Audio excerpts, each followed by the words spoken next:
Bohr model of the atom. Imagine that you have an object that you then start dividing into smaller and smaller parts. Would you be able to divide the object forever, or would you eventually reach some peculiar indivisible building blocks? Scholars of ancient Greece have asked themselves the same question and eventually have come with the correct assumption: all matter in the universe is made up of very small grains. They called these grains atoms, atomos equal indivisible. Later, when scientists thought to have discovered these indivisible blocks, they adopted the Greek name. It was then revealed that atoms are actually not indivisible, but consist of positively charged protons, negatively charged electrons, and neutrons, which however, was uncharged. Uncertainty regarding the structure of the atom, and the physicists living at the beginning of the 20th century were trying to clarify it. In 1911, Ernest Rutherford proposed the so-called planetary model of the atom. According to this model, every atom consists of a positively charged nucleus around which orbit negatively charged electrons like planets around stars.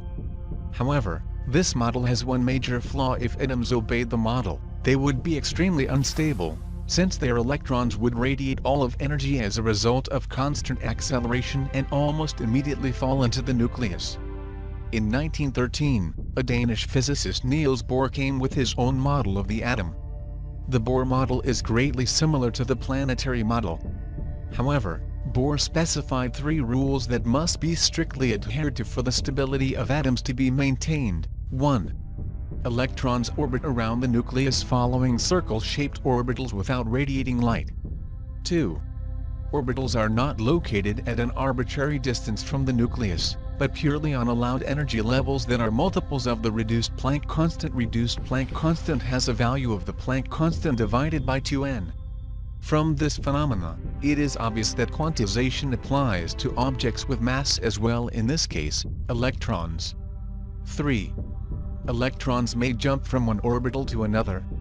When jumping from an orbital of lower energy to a high energy one, an electron absorbs a quantum of light. This process is called excitation.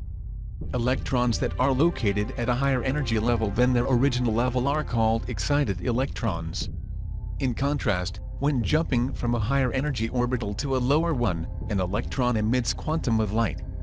Electrons that are on their original energy level are said to be in the ground state. Scheme of an electron transitioning from an orbital of higher energy to a low energy one while emitting a photon. Using the Bohr model, the existence of the so-called spectral lines can be easily explained.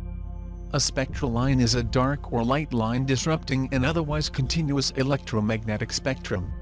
For example, if we expose an atom, let us consider a helium atom, for instance, to the whole spectrum, a part of the spectrum is filtered out, moved to after interacting with the atom, since certain frequencies of the spectrum have the exact amount of energy that is needed by helium electrons to an orbital with higher energy. Consequently, this part of the spectrum is absorbed. These disruptions of the continuous spectrum are called absorption lines. Helium electrons may never absorb the remaining radiation, because by doing so, they would find themselves outside of the allowed energy levels. However, the radiation that was previously absorbed by the electrons is emitted after a while, when the electrons move from the orbitals with higher energy back to the ones with lower energy. Consequently, the so-called emission lines are created.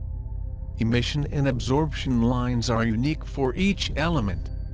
This fact is used when determining the composition of remote objects in space. Scientists point their telescopes at a distant cosmic body and ascertain its chemical makeup based on the spectral lines they receive.